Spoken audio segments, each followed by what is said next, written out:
Yo, what's up guys? So, unang kulikot natin sa ating check natin yung kanyang air filter kung okay pa ba. Ang tinakbo pala nitong ating winner exit. So, ang tinakbo pala nito is 8,480. So, check natin yung kanyang air filter kung okay pa. So, ito lang yung gamitin natin, screw.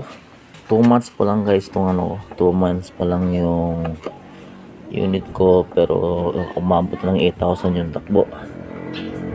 Siguro dahil araw-araw kasi natin ginagamit ito.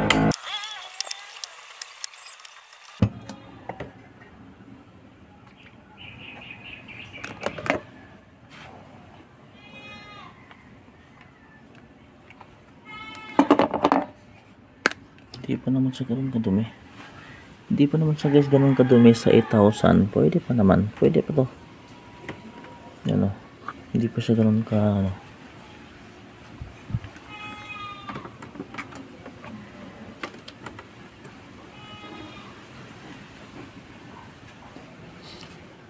So yun guys, kung nakita nyo, yan, 8,000 yung tinakbo. Pero ganun pa siya kadumi. Hindi pa naman siya ganun kadumi. No, so wala naman talaga tayong extra pampalit. Ang purpose lang talaga is tiningnan ko lang, chinik lang dahil nga yung pinapagpagan ko na nga lang muna kasi di pa naman ganun kadumi at wala pa rin tayong pampalit. Kaya bala ko nito kung sakaling palitin na is tsaka tayo mag-order online o tsaka tayo bibili pampalit. Pero since na okay pa naman, kaya pinunas-punasin ko na lang siya muna. And then, ibabalik ko din. So, pinunasan ko na lang yung mga madadala sa punas at pinagpag ko. At saka din natin ibabalik.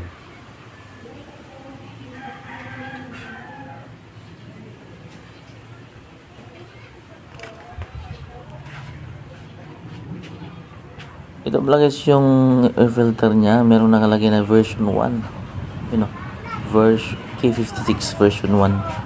Honda. So, di ko sure kung ano yung kaparehas. Pero tingin ko kaparehas lang to sa mga air filter ng RS tsaka sa Supra. RS 150 tsaka Supra 150 parang same na sila ng air filter. Di pa natin na-try kasi bago lang yung motor natin. Yun lang guys. Yun po yung itsura ng ating air filter ng ating Winner X sa 8,000 na tinakbo. Okay, yun lang po.